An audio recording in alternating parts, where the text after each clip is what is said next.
Welcome in to Pirate Talk. This is Al Myatt, joined by Kevin Monroe, relatively new feature on Bonesville. We're talking about things related to East Carolina athletics, and Kevin certainly has a lot of experience in that regard.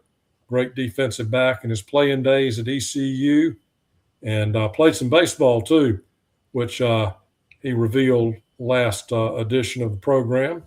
And so, Kevin, we have finished up basketball season. We're in the midst of baseball season, getting ready to start spring football. So a lot to talk about. Football first, maybe. And Blake Harrell has been given a contract extension, base salary now $700,000, and he'll be making about $1.5 million a year. That's more than twice what Steve Logan was making. But then again, a dollar today doesn't buy what a dollar did when Coach Logan was coaching. But I'm glad to see that he's rewarded for the success that East Carolina has had. They're 14-5 with 2 bowl wins since he became head coach. Yeah, I mean, 19 games and you win 14 of them. That's just pretty impressive. I don't think it's enough money, honestly. I think that, he is worth every penny that they're paying him, and I hope they continue to re-up his contract at the end of every season as long as he keeps, coaching the way he's coaching. These players are buying into what he's selling. You can tell they've been a disciplined squad. They've played loose. They've had some fun, but they seem prepared in every game, with the exception of, on the road there at San Antonio.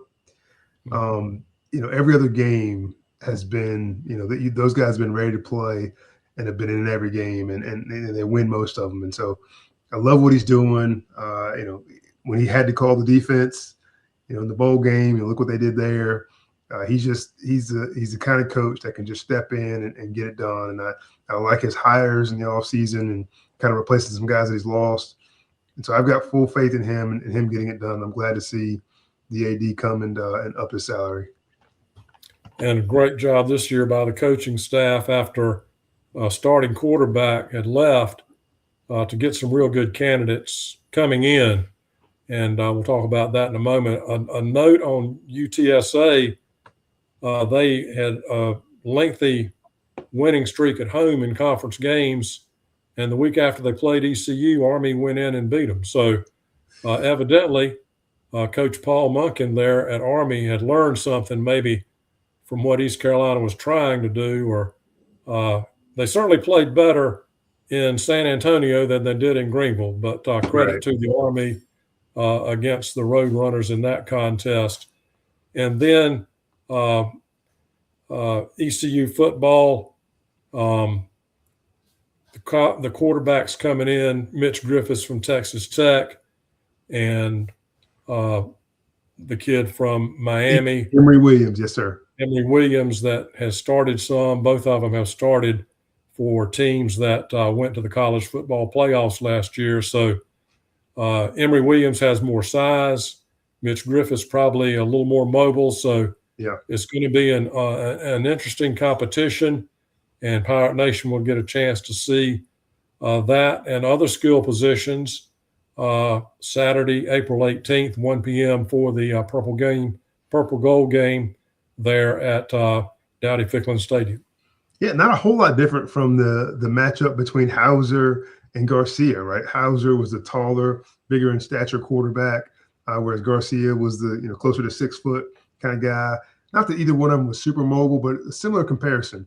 Emory Williams standing at 6'5", weighs 225 pounds. Mitch Griffiths at 6 foot, 195 pounds. Both have started, at the Power 4 level, but neither has had sustained success or had the opportunity to sustain any success. So it'll be interesting to see what they can get done in the spring and getting ready for next season. I know both of them were excited to come here to have the opportunity to be the starter. Griffiths being the senior and Williams having 2 years. We'll see how it plays out. It was very similar to the Garcia Hauser situation. So I'm excited to have those guys come in after losing the last quarterback. And so I think the Pirates have definitely benefited from the portal. Certainly lost some really good players in the portal, but definitely have benefited. And then Emory gets one of his teammates in Ray Joseph, a wide receiver from Miami, to come as well. So there's some familiarity there. So yeah, I'm excited to see how this whole thing pans out. I know one of those guys will rise to the top. And just because one guy wins the quarterback competition initially, we got some history there where other players have emerged. And I know Shane Carden didn't start coming out when he came to prominence at East Carolina was after a poor start at South Carolina by the guy that was evaluated ahead of him. And then Jake Garcia, he did some good things, but Jake didn't differentiate too well between who he was throwing to, too many interceptions. And Caton Hauser got his chance up at Army in October, season 4 last, and really did a great job of leading the offense. Yeah, I couldn't agree more. I think that, we didn't know what to expect from Hauser, but once he got his opportunity, he proved that he could at least take care of the football, and that's what you need most from your quarterback, first and foremost. And so that's what we'll be looking for from these guys. Certainly want you to go win games, but just take care of the football. They're going to have a good running game behind them, just as the guys did in the last 2 years. Running game was going to be good. We weren't sure about the defense and what that was going to look like, but Coach showed us that he's got the stability, the coaching stability, and the routine and the scheme to withstand anything. And so whatever guys come in there, he's going to get them right. And so I think the defense will be good this year as well. So you just need a quarterback to take care of the football and try to guide your team down the field methodically and not try to do it all in one throw. But we'll see how they pan out. I fully expect for both of them to get their opportunity, and we'll see what happens. Maybe kind of the missing piece is going to be the offensive line, because Caton Hauser had great protection and the running game had seams to run this past season. And a lot of those guys are not up front anymore. And I believe there's a new offensive line coach. So hopefully that group comes together well. Yeah, most of the linemen are gone. Only 2 guys returned that have started a football game. So we'll expect a whole new front up there, those 5 guys. But they got some guys in the portal. They got a couple transfers, 2 or 3 transfers this offseason, as well as some young guys that were in backup roles that will now have their opportunity. With the new offensive line coach, we're excited about just seeing how they come together. And offensive line is one of those things that probably takes longer than anything else, just because it's hard to find the right mesh of guys, the right 5 guys to kind of be that wall up front. And then when you do find them, you got to make sure they stay healthy.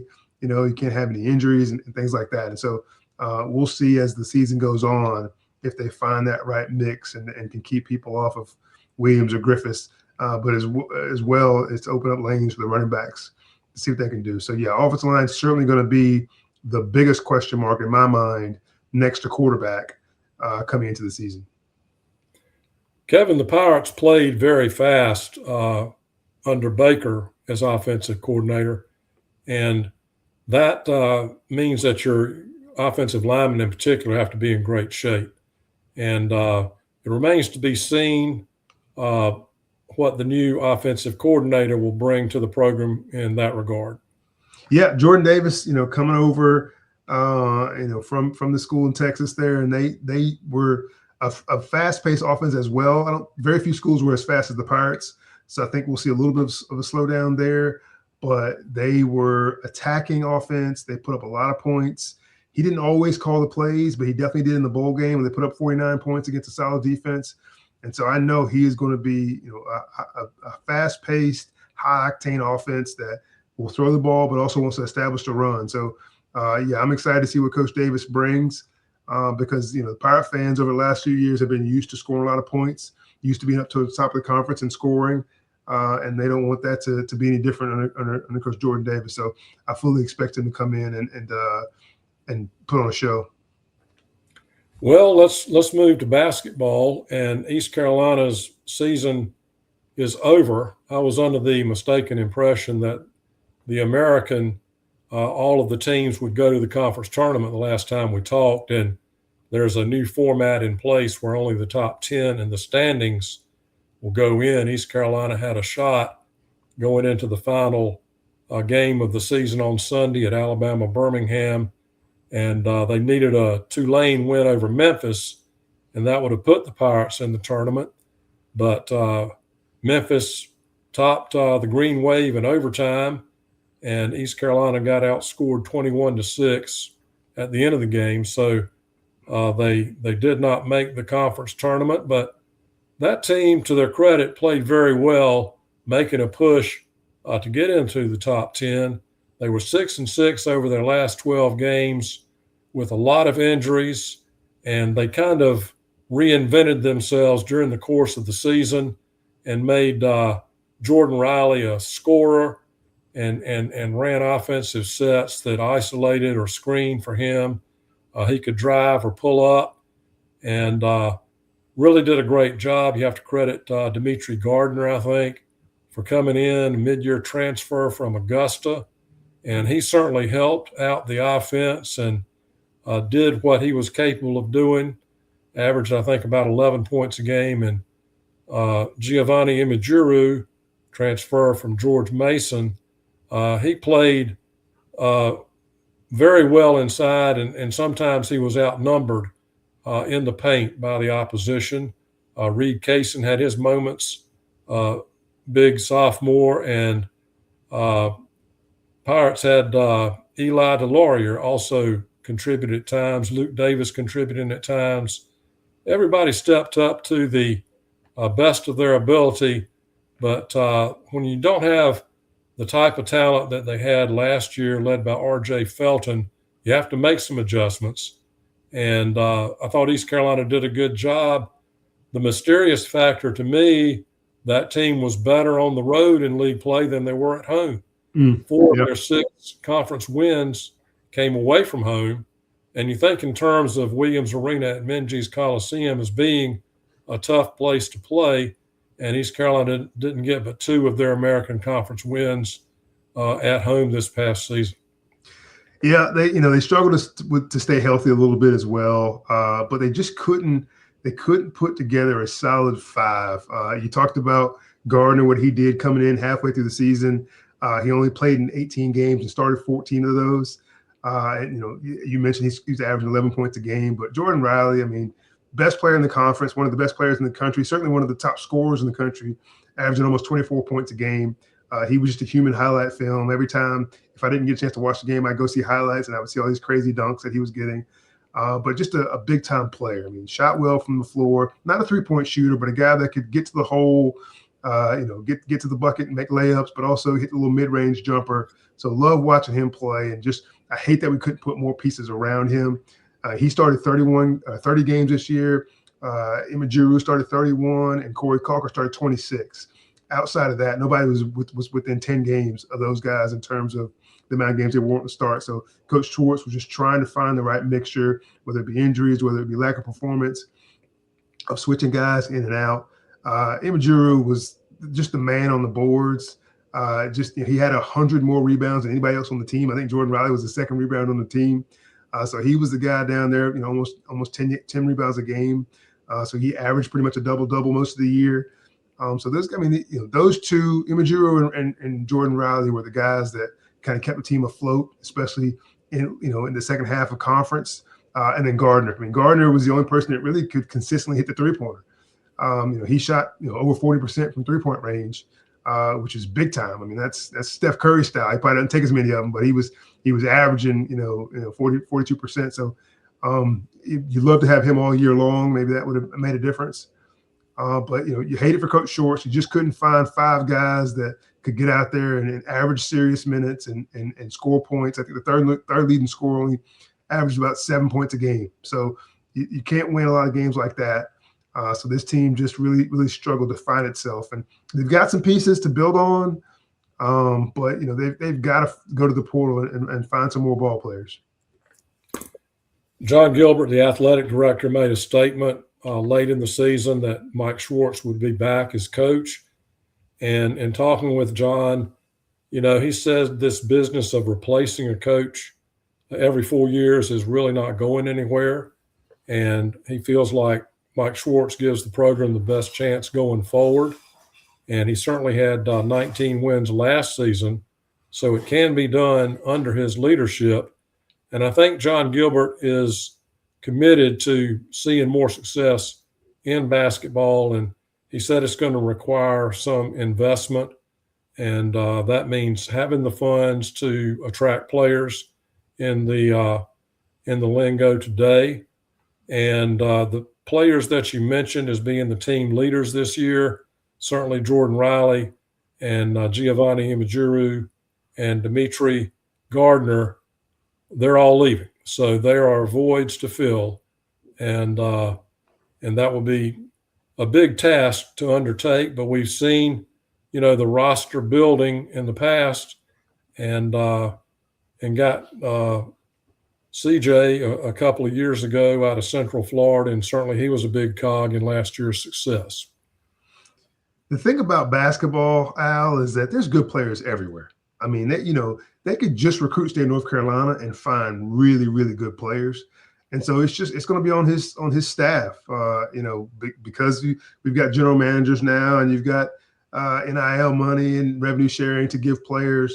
You got a whole recruiting staff now, and so those guys have to be, on their computers all day long, just looking for high school players, looking for guys in the portals, just trying to find that diamond in the rough. I mean, nobody knew that Jordan Riley was going to be as good as he was. And so you got to find those type of guys, and they're out there. They're out there, and they're overlooked all the time. And so you'll find some steals, some guys you don't have to pay a whole lot of money because they don't have a whole lot of Division I offers. But you got to find those guys, and there's a ton of them out there. It's a lot different from football. Football, there's going to be a handful of running backs in every state that you really, really want. There's going to be maybe twice as many receivers and DBs, but in terms of basketball players, there are a dime a dozen. You can find really good ones all over the place. So it's going to be on this staff to find it. It's almost as important to coach well as it is to recruit well. So we know that Coach Schwartz, when he has the right players, can coach them, but he's got to find the right players. And this year he didn't have that full max of that roster of really good players, and he needs to find some. Kevin, there was an important meeting last week at the White House, and President Donald Trump, after the meeting, which included conference commissioners, Tim Pernetti was there from the American, Nick Saban was there, NCAA president was there, and Donald Trump was saying that he will be making an executive order within a week. And so that's probably going to be issued this week. And it would address a lot of the needs for getting things in order in college athletics. And one thing that I've heard Blake Harrell say is we're not really serving the young men academically with their ability to transfer, and the academics are taking a distant second to athletics in a lot of cases. And we're not really giving these young men and women that transfer, the opportunity to develop themselves with some life skills. And that is potentially something that the executive order might address. And I know in your case, you got master's and undergraduate, and you're applying those in what you do today in the financial world. That's right. I couldn't tell you what Donald Trump said. I don't know that he has any idea of how to fix this, but certainly he said he's going to come out with a plan. So we'll see if that happens. I know that I've heard in the past that he is upset with the amount of money that the players are making and how often guys are hopping in the transfer portal. So I would assume that whatever plan he comes up with is going to have something to do with reducing the amount of money players can get and also reducing the amount of times you can hop in the transfer portal. So we'll just have to see what happens there. If I were making the decisions, I would do two things. I would have a salary cap, almost like a salary max. So like basically, if you think about it, yes, the top quarterbacks in the NFL can make more and more money each year, but there's always a guy at the top. And then whenever somebody else renegotiates a contract, they're trying to hit that number or stay within it. But I find that these days that people keep jumping over the number and people are just paying players whatever they want to pay them. So for instance, I use this point a lot. The kid at Tulane transfers to Duke and gets his payday. He gets a 2-year, $8 million deal. He becomes, I think, the third or fourth highest paid quarterback in college football. I never want to take money from a player, but I feel like at that point, if he wants to transfer again, he's got to transfer and make similar money. He can't then transfer the very next year and make a whole lot more money somewhere else. It's just there's never any kind of ceiling on it, and it's just players are gonna always keep jumping for more and more money. So I hate that part of it because he then left Duke and went to Miami for a bigger payday, and it's hard for teams and coaches to plan around players when they're just leaving every year. So I would try to. I want the guys to get paid. I definitely want the guys to get paid. I want them to make a lot of money, but I think I would have a cap on each position, and once you reach that cap, then there's no more money for you to make on that upside. So that would be one thing I would take a look at.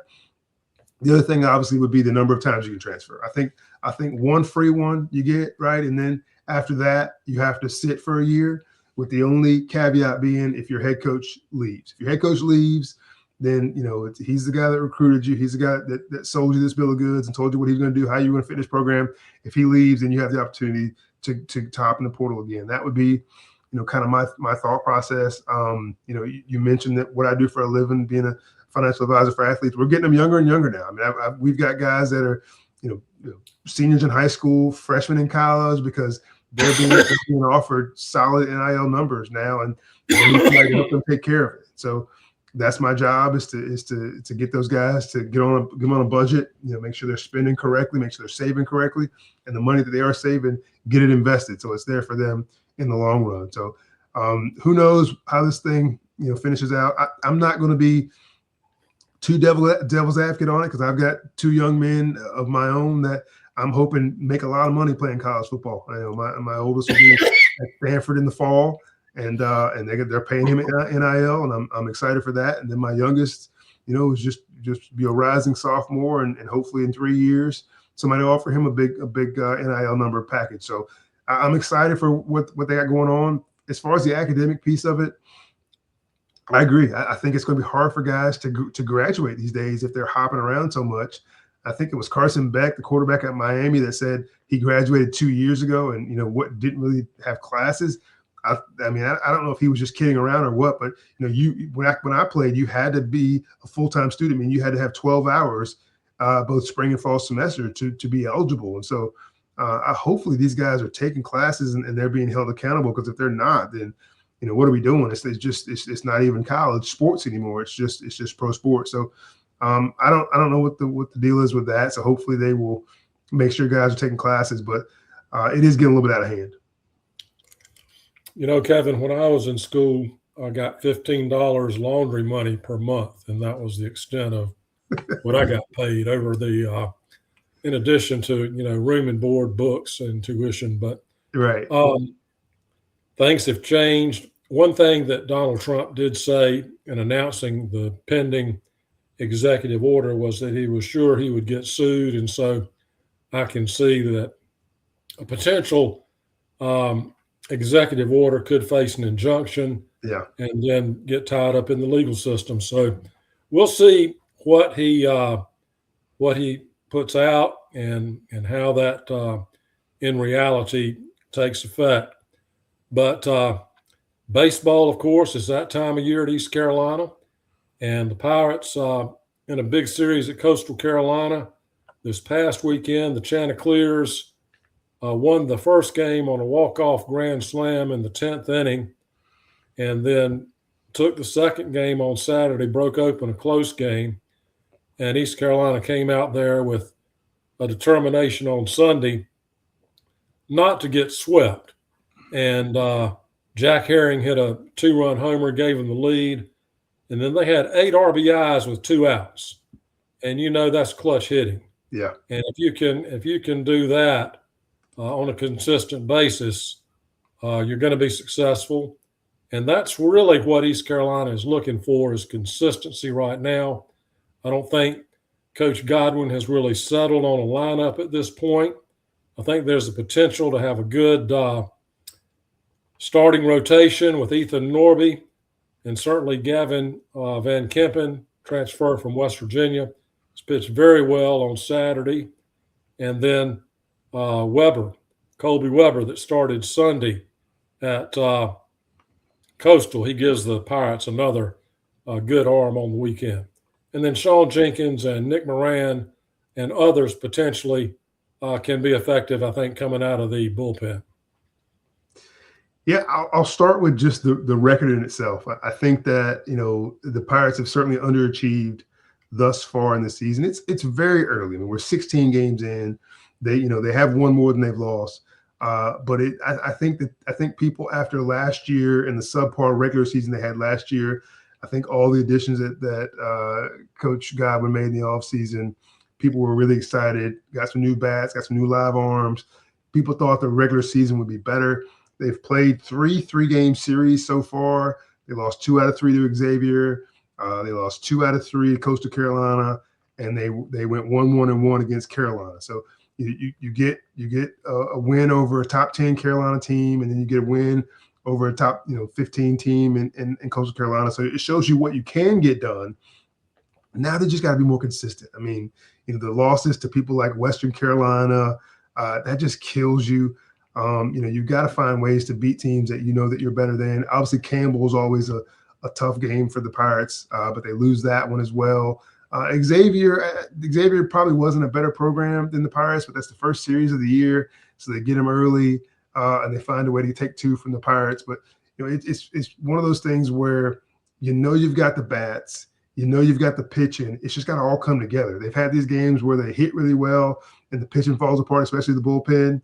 And they've had games where they've pitched well and can't find a hit. So that's been a struggle. You're talking about Norby coming back, being preseason pitcher of the year in the conference. I mean, he was the man last year. All the strikeouts. He's not pitching up to par right now with what he did last year. He's throwing too many balls. His pitches are all over the place. He is getting some strikeouts, but he's just not as sharp as he was before. I think his ERA is over 4. So it's I think it's double that of any of the other starting pitchers. So he's just got to find a way to settle in and start hitting his spots. If he can do that, if he can start gaining control of his command and find a way to dominate Friday night games like he did all last year, I think the Pirates will set the tone for them in these weekend series going forward. They got Penn coming up this weekend. In the next 3-game series, Penn's a team that's 2-7. They're 0-6 on the road, so they are ripe for a sweep if the Pirates can figure things out and kind of put it all together. But yeah, you talked about it with the stats and how guys are doing. There are some guys hitting the ball well. There's just not enough guys doing it consistently. There's not enough long balls. We're used to seeing the Pirates hit a lot of home runs. We're not seeing that so far this year. We got a few guys, a handful of guys batting over 300. One guy almost close to 400. But the consistency and knocking guys in when guys are in scoring position is where they let themselves down. You talked about the walk-off grand slam. You have that game. You come back in that game. You're up, and then all of a sudden you give up a bunch of runs in extra innings. That's a tough one to lose. So the Pirates have certainly struggled this year so far in trying to put things all together at once. Very good, Kevin. The Coastal Carolina series, it's a good series in anything, I think, for East Carolina. It's a relatively short trip, shorter than a lot of the American Conference games that ECU plays. And Wake Forest bought its way out of a date in Greenville in 2027 because the ACC is going to 9 conference games. And so I don't think it takes a rocket scientist to figure out that maybe you don't want to go to Greenville and play East Carolina. And so Coach or John Gilbert was saying today, he has coached in his career, but now he's the athletic director. He was saying today that they are in a contract discussion with a team in the regional for a home-and-home series.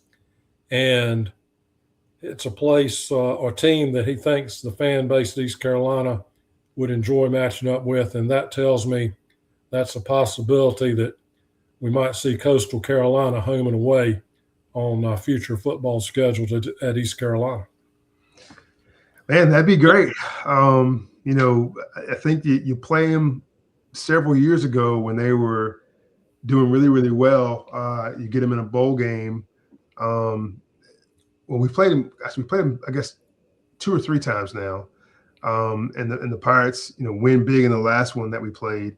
38-0. Yeah, they're a team that's that was, mid-major, is what people would say, but they get streaky. They've had some teams that have been really, really good, gone to, back-to-back bowl games and done well. And the Pirates are a little bit like that as well, in that they, will hit a win streak and get to a bowl game, have an off year.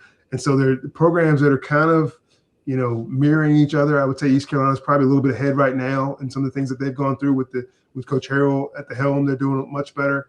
But that's a series that, both of those fan bases kind of look across the field at the other one, thinking which one of us is going to, be the next Virginia Tech, which one of us is going to be, the next, you call it team, the next TCU that kind of, moves forward, ends up in the Power Four, and it's all of a sudden a perennial winner. And I think either one of these universities could be that next team. Well, Florida State was awful in football until Bobby Bowden got there, and that's another example that success could be not too far away. Yep. And certainly ECU with a baseball series at home this weekend, and that's going to be interesting. And Kevin, I think I've pretty much exhausted the topics that we had. We hit a lot of them, didn't we? We've touched a lot of bases today, and I've enjoyed Pirate Talk with you today, and we'll do it again and not too much down the road. Yes, sir. Appreciate it. I always enjoy it. Thank you, Kevin. God bless.